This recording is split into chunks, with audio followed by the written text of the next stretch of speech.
গণভোট হচ্ছে বাংলাদেশের 70% জনগণের রায়ে বাংলাদেশের জনগণের আকাঙ্ক্ষা পূরণের জন্য সরকারের কাছে দেয়া একটি ওয়াদা।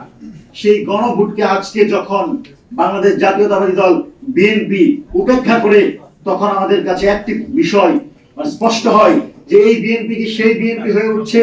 এই বিএনপি কি আওয়ামী লীগের মতো বাংলাদেশের জনগণের জনরাইকে উপেক্ষা করে দিল্লির আধিপত্যবাদকে প্রশ্রয় দিয়ে আবার ফ্যাসিবাদী কাঠামো, দলীয় লেজুর ভিত্তিক বাংলাদেশ তৈরির চেষ্টা চালাচ্ছে কিনা, এটা আমাদের মনে প্রশ্ন তৈরি হয়। ক্ষমতায় এসেছেন, ক্ষমতায় 5 বছর দেশটাকে ভালোভাবে চালান, কিন্তু যাদের রক্তের উপর দিয়ে আপনি ক্ষমতায় এসেছেন তাদের দিকে আঙুল তুলবেন না।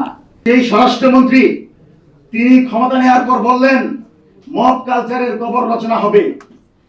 এবি জুবায়েরের আওয়ামী বিরোধী একটি কর্মকাণ্ডকে তিনি বললেন স্পষ্ট আইনের লঙ্ঘন। কিন্তু আমরা দেখতে পেলাম একজন ভিন্ন মতের ধারণ করার কারণে তাকে প্রকাশ্যে পিটিয়ে হত্যা করা হলো। আমরা দেখতে পেলাম জুলাই গণ অভ্যুত্থানের সিপাহ সালাহ সেনানায়ক হাসনাত আব্দুল্লাহকে প্রকাশ্যে ছাত্রদল যুবদল মিলে মব তৈরি করলো।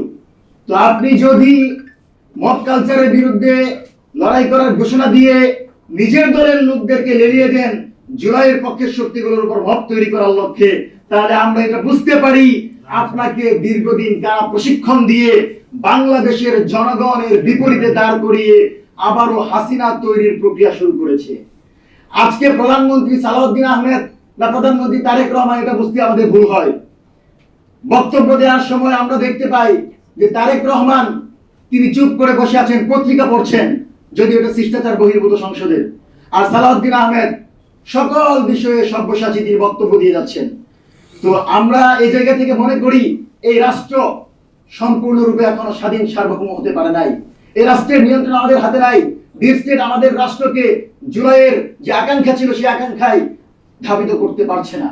সুতরাং আমরা আশঙ্কা করছি যদি এই ধরনের ঘটনা ঘটতে থাকে এবং জুলাই বিরোধী কর্মকাণ্ড চলতে থাকে, আবার জনবিস্ফোরণ ঘটতে পারে। আজকে আওয়ামী লীগকে পুনর্বাসনের যে প্রক্রিয়া শুরু হয়েছে শিরিন শারমিনের মাধ্যমে, তাকে গ্রেফতার করার প্রয়োজন তো ছিল না। আপনি গ্রেফতার করলেন, আবার খুব চমৎকার ভাবে মুক্তি দিয়ে দিলেন।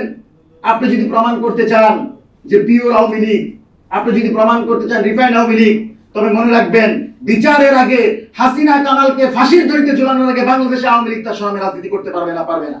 ইউএফটি ফার্স্টের সাথে ট্রেড করুন যে কোনো জায়গা থেকে। ক্যাম্পাসে ক্লাসের ফাঁকে, ঢাকার জ্যামে বসে কিংবা ঘরে বসে, ট্রেডিং এখন হাতের মুঠোয়। তাই ট্রেড করুন যখন খুশি, যেখানে খুশি।